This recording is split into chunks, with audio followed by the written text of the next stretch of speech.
امریکہ سے بات چیت اور پیغامات کا تبادلہ جاری ہے۔ ایرانی وزیر خارجہ عباس عراقچی کی ایرانی خبر رساں ادارے کے ساتھ گفتگو کہا کہ امریکی صدر کے نمائندہ خصوصی اسٹیو وٹکوف کے براہ راست پیغامات موصول ہوتے ہیں۔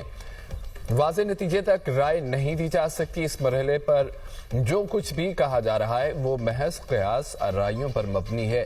جب تک معاملات یقینی صورت اختیار نہیں کر لیں گے ایسی باتوں کو سنجیدگی سے نہیں لینا چاہیے۔ امریکہ کے ساتھ مذاکرات کے حوالے سے ایران کا تجربہ کبھی اچھا نہیں رہا۔ صدر ٹرمپ نے ایران کو تبدیل شدہ سخت تجاویز بھیج دی۔ نیو یارک ٹائمز کا دعویٰ امریکی اخبار کے مطابق مجوزہ framework supreme leader Mojtaba Khamenei کو منظوری کے لیے بھیجا جا چکا۔ ایران نظر ثانی شدہ امریکی تجاویز کا جائزہ لے رہا ہے۔ صدر ٹرمپ نے ایران کو دی جانے والی رعایتوں پر سخت موقف اختیار کر لیا۔ ٹرمپ کو ایران کے منجمد اثاثوں کی بحالی سے متعلق شقوں پر شدید تحفظات۔ ایران کی جانب سے امریکی تجاویز پر تاخیر سے جواب دینے پر ٹرمپ ناراض ہوئے۔ نئی اور سخت امریکی تجاویز کا مقصد ایران پر فوری فیصلہ کرنے کے لیے دباؤ بڑھانا ہے۔ امریکی صدر کا کہنا ہے کہ ایران کے ساتھ ایک اچھی ڈیل نہ ہوئی تو دوبارہ فوجی آپریشن کرنا پڑے گا۔ ٹھوس نتائج کے بغیر امریکہ سے کوئی ڈیل نہیں ہوگی۔ ایرانی اسپیکر باقر کالیباف کا دو ٹوک اعلان کہتے ہیں کہ امریکہ کی زبان وعدوں اور دعووں پر بالکل بھروسہ نہیں ہے اور ایران صرف عملی اور ٹھوس نتائج کو اہمیت دیتا ہے۔ ایرانی عوام کے حقوق محفوظ کرنے تک کسی معاہدے کو قبول نہیں کریں گے۔ دشمن ملکی اتحاد کو کمزور کر کے انتشار پھیلانا چاہتا ہے۔ دشمن شکست کا بدلہ معاشی دباؤ اور میڈیا مہم کے ذریعے لینا چاہتا ہے۔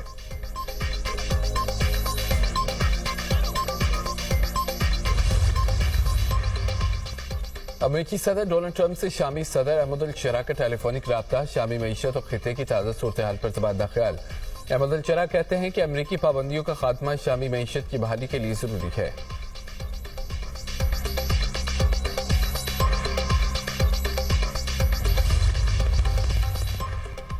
وزیر اعظم سے وزیر داخلہ محسن نقوی کی ملاقات۔ ملکی مجموعی امن و امان اور سیکیورٹی صورتحال پر تفصیلی تبادلہ خیال۔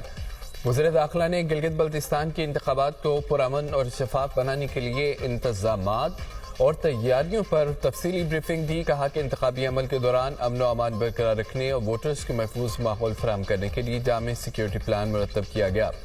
وزیر اعظم نے ملک میں امن و استحکام کے قیام کے لیے سیکیورٹی فورسز کی کاوشوں کو سراہا۔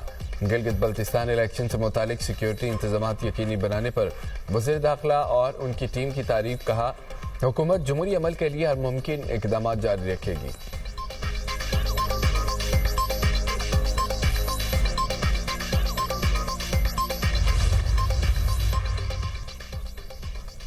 وزیر اعلیٰ خیبر پختونخوا کی زیر صدارت پارلیمانی پارٹی کا اجلاس۔ پی ٹی آئی کے 30 سے 35 ارکان اسمبلی غیر حاضر۔ سابق وزیر اعلیٰ علی امین گنڈاپور بھی اجلاس میں شریک نہ ہوئے۔ وزیر اعلیٰ سہیل افریدی کا اجلاس سے خطاب۔ کہا بانی پی ٹی آئی سے ملاقات نہیں ہونے دی جا رہی۔ بانی کی صحت سے متعلق پارٹی اور پوری قوم کو تشویش ہے۔ حکومت بانی پی ٹی آئی کا فیملی کی موجودگی میں علاج کرائے۔ اگلے سال کا بجٹ عوام دوست ہوگا۔ ترقیاتی منصوبوں میں بانی کے ویژن کی عکاسی ہوگی۔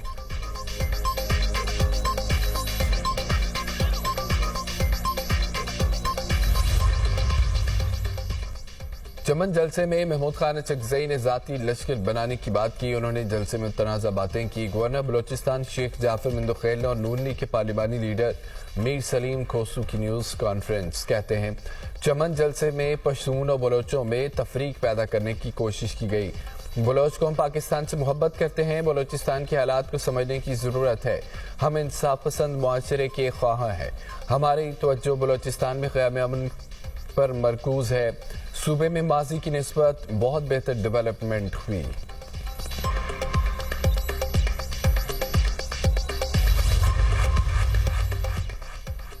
یورپی کمیشن کی نائب صدر کایا کیلاس پاکستان کے دورے پر آج اسلام آباد پہنچ گئیں۔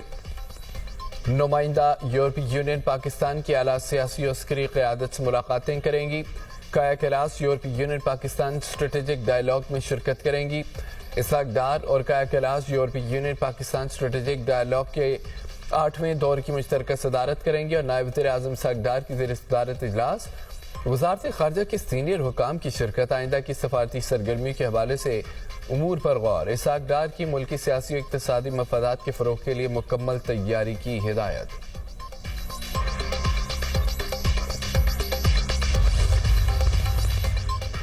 سعودی ولیعہد محمد بن سلمان کا فرانسیسی صدر میکرون سے ٹیلیفونک رابطہ، مشرق وسطی کی صورتحال اور سفارتی کوششوں پر تبادلہ خیال، خطے میں سیکیورٹی اور استحکام کو فروغ دینے کے اقدامات پر گفتگو۔ دونوں رہنماؤں نے بحری جہاز چلانے کی آزادی اور سلامتی کو یقینی بنانے کا بھی جائزہ لیا۔ فرانس کے ابنا ہرمز کو کھولنے پر زور، فرانسیسی وزیر خارجہ کہتے ہیں کہ ابنا ہرمز کھولنا بڑی ترجیح ہے، کسی اور کی جنگ کی قیمت نہیں چکائیں گے۔ ابنا ہرمز میں بغیر کسی فیس یا بھتے کے جہازوں کی آمد و رفت یقینی بنائی جائے۔ ایران امریکہ جنگ کے خاتمے کے لیے معاہدے تک پہنچنے کی ہر ممکن کوشش کریں۔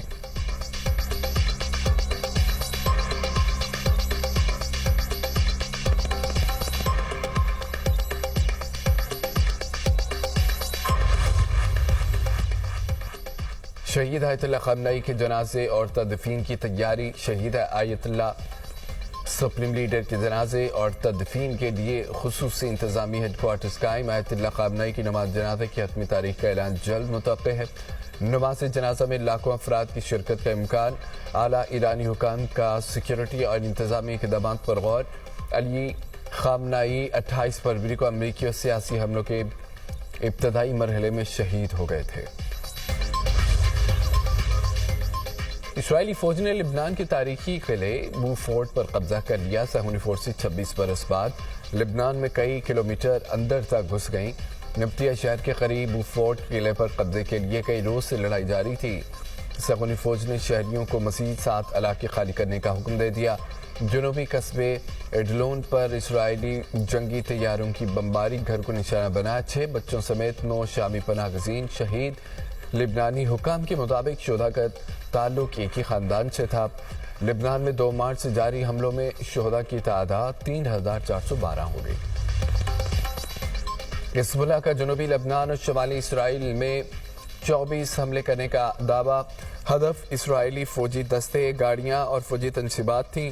جنوبی لبنان میں جھڑپوں کے دوران 1 اسرائیلی فوجی ہلاک، 4 زخمی ہو گئے۔ ہلاک فوجی کی اسٹاف سارجنٹ مائیکل ٹیوکن کے نام سے شناخت ہوئی ہے۔ دھماکہ خیز ڈرون حملے میں مارا گیا۔ حزب اللہ کے راکٹوں ڈرون حملے کے بعد اسرائیل کا سرحدی علاقوں میں سکول بند رکھنے کا اعلان۔ اسرائیلی فوج کے مطابق شمالی سرحدی علاقوں میں تمام سکول آج بند رہیں گے۔ لبنان کی صورتحال پر اقوام متحدہ کی سلامتی کونسل کا ہنگامی اجلاس آج ہوگا۔ فرانس نے اسرائیلی جارحیت کے خلاف اجلاس بلانے کا مطالبہ کیا تھا۔ فرانسیسی وزیر خارجہ کا کہنا ہے کہ اسرائیل کے پاس لبنان میں کارروائیاں جاری رکھنے اور علاقوں پر قبضے کا کوئی جواز نہیں ہے۔ برطانوی وزیر خارجہ ایونٹ کوپر کہتے ہیں کہ لبنان میں اسرائیلی کارروائیوں میں شہری ہلاکتیں اور انفراسٹرکچر تباہ ہوا۔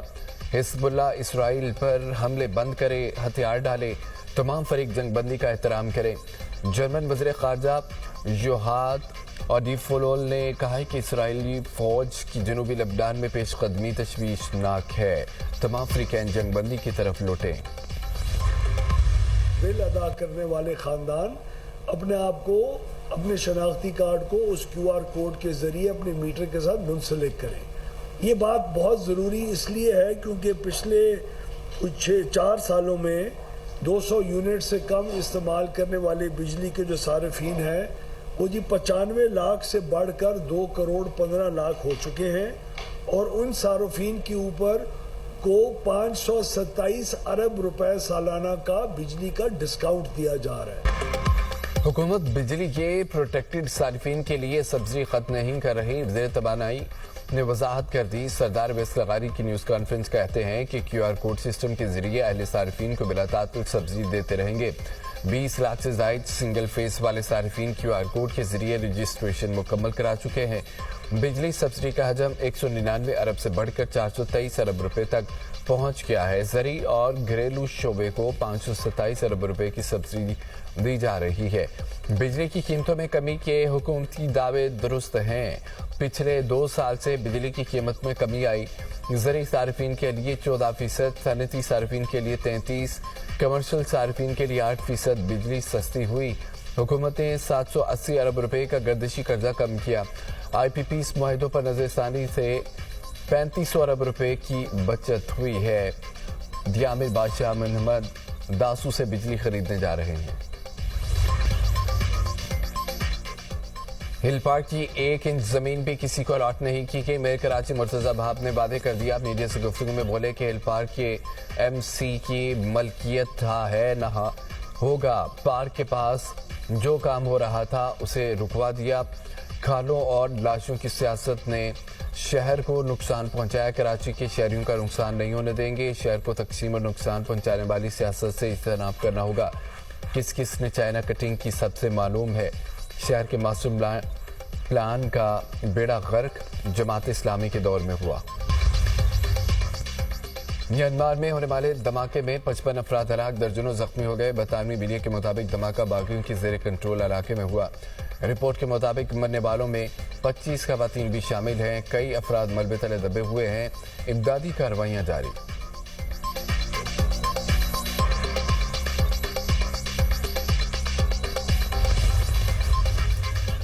واشنگٹن میں کیمیکل ٹینک پھٹنے سے ہلاکتوں کی تعداد 11 ہوگی. ریسکیو نے فیکٹری کے ملبے سے تمام 9 لاپتہ افراد کی لاشیں نکال لی. کاغذ بنانے والی فیکٹری کا کیمیکل ٹینک دھماکے سے پھٹ گیا تھا. فیکٹری میں سرچ آپریشن اور فضائی نگرانی کے لیے ڈرونز کا استعمال کیا گیا.